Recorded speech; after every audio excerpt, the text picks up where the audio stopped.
Hi viewers, welcome to our channel. ప్రస్తుతం మనతో పాటు సీనియర్ జర్నలిస్ట్ దాము బాలస్థానాల్ వారితో మాట్లాడు. నమస్కారం సార్. నమస్తే. సార్, బర్రెలక్క శిరీష ఈ పార్లమెంట్ ఎలక్షన్స్లో కూడా తను పార్టిసిపేట్ చేయబోతుంది సార్. ఎంపీగా స్వతంత్ర అభ్యర్థిగా పోటీ చేస్తుంది. అయితే అప్పుడు మనం చూసాం అసెంబ్లీ ఎలక్షన్స్లో తను పోటీ చేస్తున్నప్పుడు ప్రజల నుంచి, యూత్ నుంచి, కొంతమంది ప్రముఖుల నుంచి భారీ ఎత్తున అయితే సపోర్ట్ లభించింది. మరి ఇప్పుడు ఈ పార్లమెంట్ ఎలక్షన్స్లో కూడా తనకు మద్దతు లభిస్తుందా? మరి ఎటువంటి ప్రభావం చూపించే ఛాన్స్ ఉంది సార్ ఎలక్షన్స్లో తను? అంటే ఇది అందరూ ఊహించిందే. గతంలో కూడా న్యూస్ వచ్చింది. బర్రెలక్క శిరీష మళ్ళీ ఈసారి ఎంపీగా కూడా పోటీ చేస్తుందని. ఆమె గతంలో కూడా పోటీ చేసింది ఎమ్మెల్యేగా. ఎమ్మెల్యేగా పోటీ చేసి దాదాపు 5,754 ఓట్లు ఆమెకి వచ్చాయి కొల్లాపూర్ నుంచి. సో ఇప్పుడు ఎంపీగా ఆమె కంటెస్ట్ చేస్తుంది. సో నిన్న ఆమె కలెక్టరేట్కి వెళ్ళి నామినేషన్ వేసింది.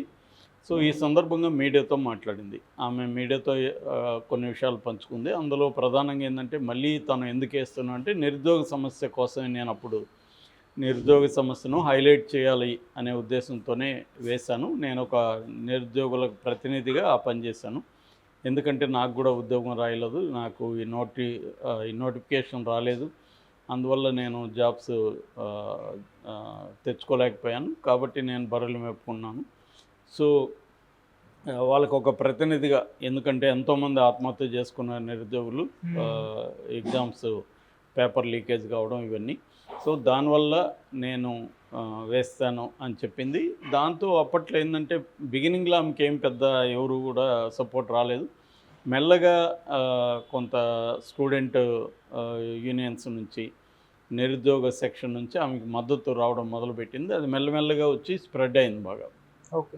చివరకు ఐలై లాంటి వాళ్ళు వచ్చి ప్రచారం చేశారు. తర్వాత జేడి లక్ష్మీనారాయణ ఆంధ్రప్రదేశ్ నుంచి వచ్చి ఆయన ప్రచారం చేశారు. అట్లాగే కృష్ణారావు పాండిచ్చేరి ఎక్స్ మినిస్టర్, ఆయన అమ్మాయికి దాదాపు 6 లక్షలు డబ్బులు ఇవ్వడంతో పాటు ఆయన ప్రచారం చేయడం అవన్నీ కూడా చేశారు.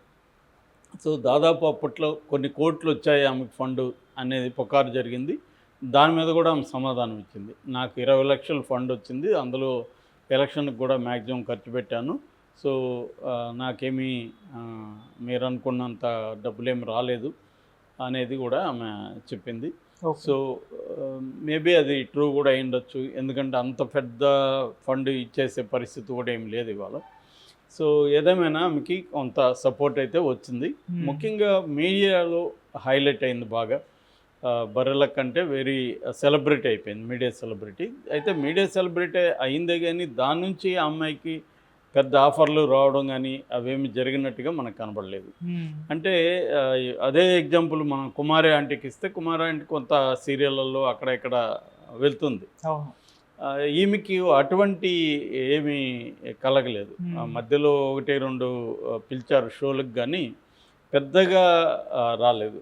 మరి దానికి ఒక కారణం చెప్పేది ఏంటంటే, ఈ అమ్మాయి తర్వాత మీడియాకు దూరంగా ఉండమని జేడీ లక్ష్మీనారాయణ సలహా ఇచ్చాడని, అందుకని ఈమె దూరం అయిపోయిందని అనేది కూడా కొంతమంది అంటున్నారు. ఏదేమైనా ఆమె మీడియాకి కొద్ది రోజులు అబ్స్కాండ్ అయిపోయింది, ఒక రకంగా అజ్ఞాతంలోకి వెళ్ళిపోయింది మీడియాకి దొరకకుండా.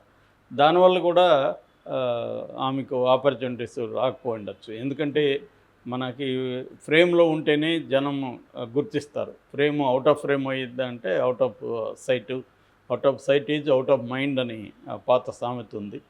సో ఫ్రేమ్ నుంచి బయటికి వెళ్తే మన మైండ్లో నుంచి కూడా బయటికి వెళ్ళిపోతారు ఇవాళ ఉన్న సోషల్ మీడియాలో. ఇది ఎందుకంటే చాలా వేగంగా ఉంటుంది, ఎవరిని ఎప్పుడు పైకి లేపుతుంది, మళ్ళీ ఎవరిని పక్కన పెట్టేస్తుంది, వాళ్ళకి కూడా తెలియదు, లేపే వాళ్ళకి కూడా. ఇది అలాగా ఒక ర్యాండమ్ వేరియబుల్ దీంట్లో జరుగుతూ ఉంటుంది అన్నమాట.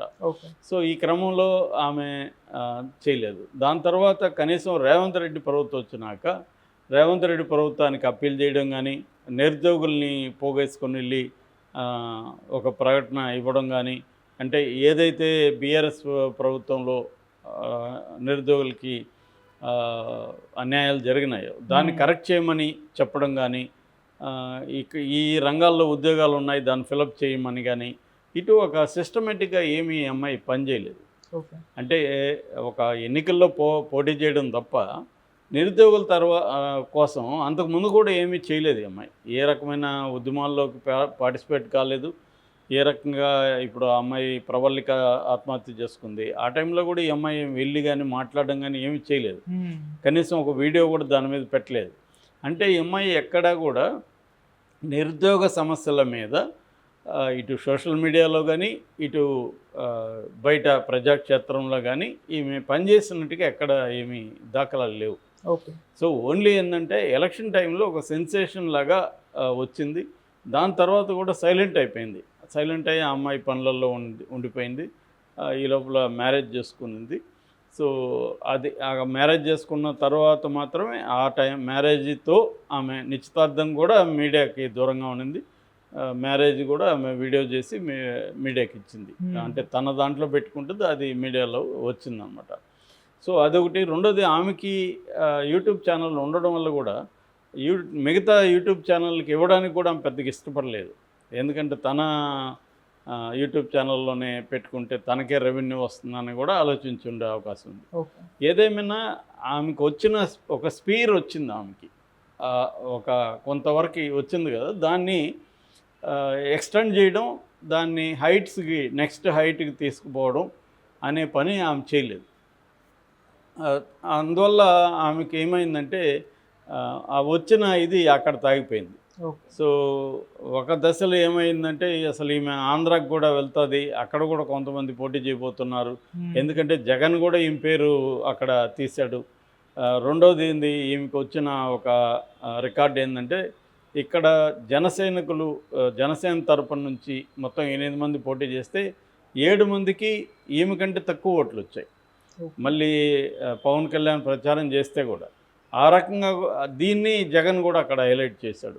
సో ఈమె ఇన్స్పిరేషన్తో అక్కడ కూడా కొంతమంది పోటీ చేయబోతున్నారని వచ్చింది, కానీ అదంతా మళ్ళీ అక్కడ ఆగిపోయింది.